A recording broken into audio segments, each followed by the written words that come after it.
اگلی بات وَلِكُلِّ دَرَجَاتٍ مِّمَّا عَمِلُوا، یہ ہے اہم بات. ہاں جی، وَلِكُلِّ دَرَجَاتٍ مِّمَّا عَمِلُوا، ہر ایک عمل کرنے والے کے درجات ہیں. سب ایک جیسے عمل نہیں کرتے، ہر انسان کا اپنا اپنا درجہ ہے. مما عملوا، اب یہاں نہ ایمان کی بات کی ہے نہ کفر کی بات کی ہے.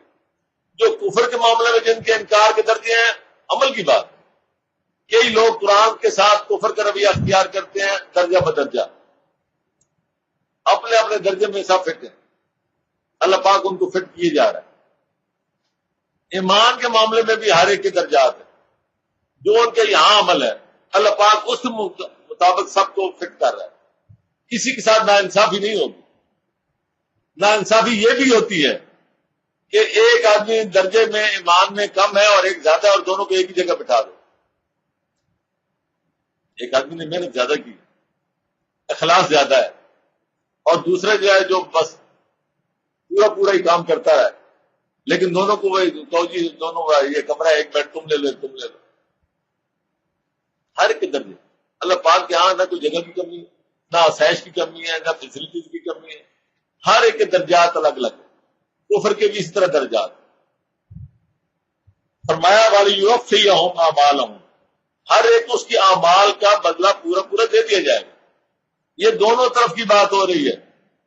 وَهُمْ لَا يُظْلَمُونَ، کسی پر رتی برابر بھی ظلم نہیں ہوگا. یہ بھی ایک ظلم کا تصور ہوتا ہے کہ ایک آدمی کہے کہ جناب یہاں تو آپ اکثر سوچتے ہیں اور جی جو مرضی کرو کھوتا گدا برابر ہے. وہاں ایسا نہیں ہوگا. ایک رائی برابر بھی اگر فرق ہے تو درجے میں فرق آئے. اس کو پتا ہوگا کہ مجھے یہ کمی ہے اور اس کو یہ چیز فلاں جیسے درجے کی وجہ سے.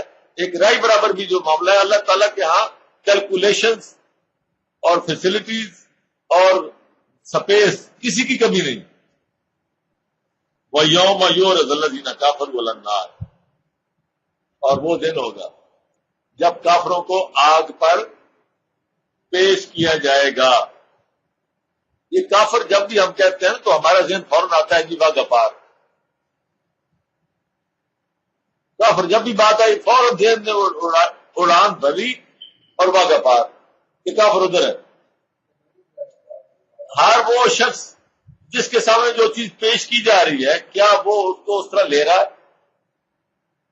کسی نہ کسی درجے میں کسی نہ کسی طریقے سے کوئی نہ کوئی بہانے سے انکار تو نہیں کر رہا. یہ کسی نہ کسی درجے میں کفر میں کوئی نہ کوئی آ رہا ہوتا ہے. اللہ تعالیٰ بچائے سب کو. اذهبتم طیباتکم فی حیاتکم الدنیا واستمتعتم بہا، کہ تم جو دنیا میں جس کے بل بوتے پہ تم دنیا کی آسائشوں پہ، دنیا کی سہولیات پہ، دنیا کی لذتوں پہ، دنیا کے مفادات پہ جس پہ تم اتراتے تھے، وہ تو تم سارے وہیں چھوڑ کے آ گئے.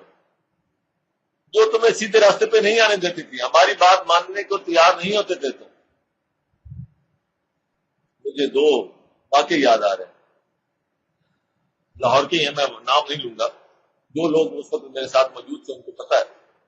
ایک صاحب عالم صاحب تھے، ان سے گفتگو ہوئی قرآن کے حوالے سے. بات کرتے کرتے وہ مان گیا، کہتے جی بات تو آپ کی ٹھیک ہے. فرقوں کے حوالے سے باقی حوالے سے قرآن نے تو بڑی واضح باتیں کی ہیں. کوئی آدمی بھاگ نہیں سکتا کہ فرقہ کہلوائے بھی صحیح اور یہ بھی کہے کہ یہ فرقہ نہیں ہے. یہ تو جری ہونے والی بات ہے نا. لیکن اللہ کے ہاں تو یہ ایسا نہیں چلے گا. میرے غریب کے آگے تو ٹھیک ہے بات کر لیں گے.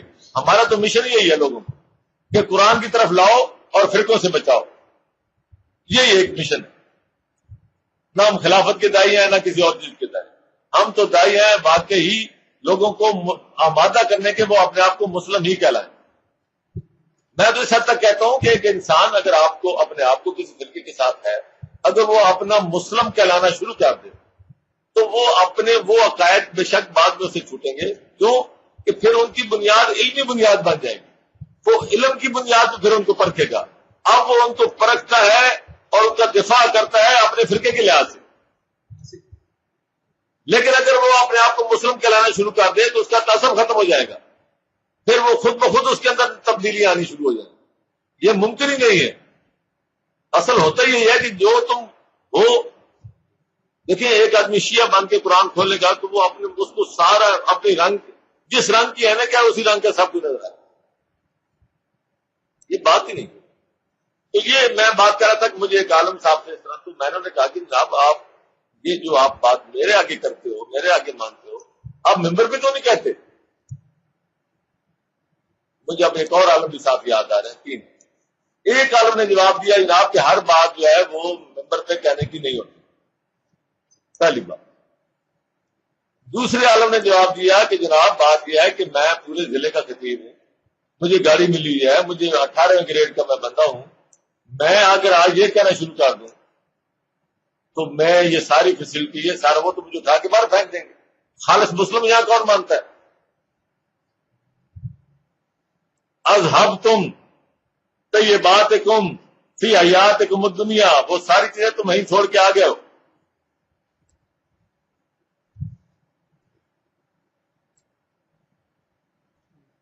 واستمتعتم بہا جتنا تم نے اس سے فائدہ اٹھانا تھا اٹھا لیا.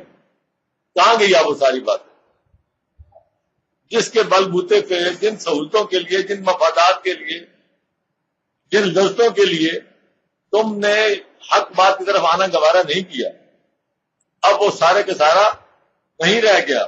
فَالْيَوْمَ تُجْزَوْنَ عَذَابَ الْهُونِ وہ جو تم وہاں ایک باعزت پوسٹ کی خاطر وہاں چھوڑنے کو تیار نہیں تھے اب یہاں ذلت کا عذاب عذاب الہون بما کنتم اس وجہ سے کہ تم کیا کرتے تھے تستکبرون اپنے آپ کا وہ بڑا پن کہ یہ نہ ٹوٹنے پائے.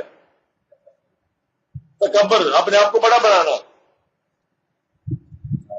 فی الارض دنیا میں بغیر حق بغیر کسی دلیل کے.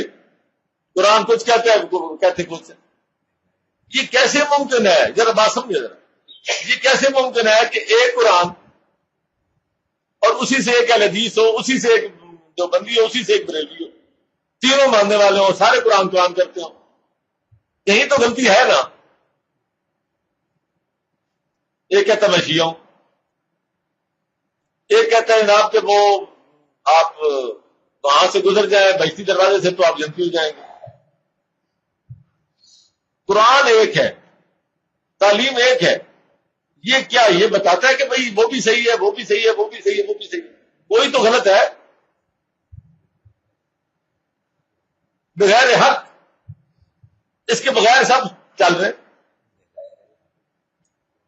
بغیر الحق وبما کنتم تفسقون. عجیب و غریب فکریں ہیں قرآن کی. قرآن ایسے فکریں نہیں دیتا ایک ایک لفظ موتیوں کی جگہ پہ. قرآن کے الفاظ ایسے نہیں.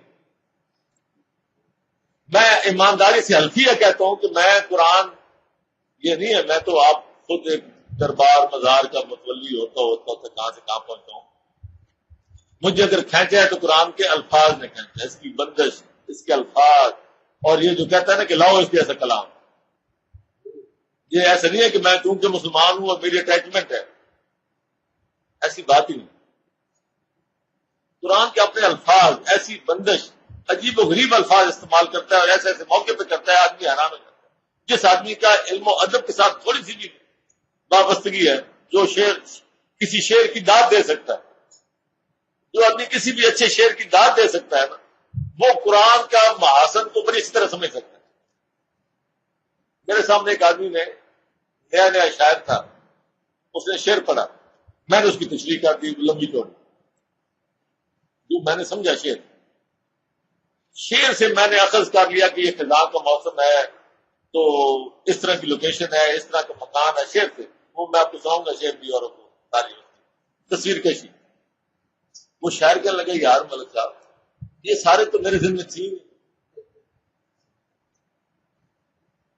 میں نے کہا بات یہ ہے کہ تمہارے ذہن میں نہیں تھی تم نے جو آئی بات کر دی تمہیں تو کل پتہ ہی نہیں نا. لیکن قرآن اپنی تصویر کشی کرتا ہے ایک ایک عید جو ہے وہ اپنی تصویر کشی کرتا ہے ایک ماحول پیدا کر دیتا ہے ایک سما پیدا کر دیتا ہے. آپ حضرت موسیٰ کا فرعون کے دربار میں کھڑا ہونا آپ اگر تصوراتی طور پہ دیکھیں دربار کو تصور میں لائیں تو سارا ماحول قرآن تو وہ ایک پورا اپنا قائم کر دیتا ہے منظر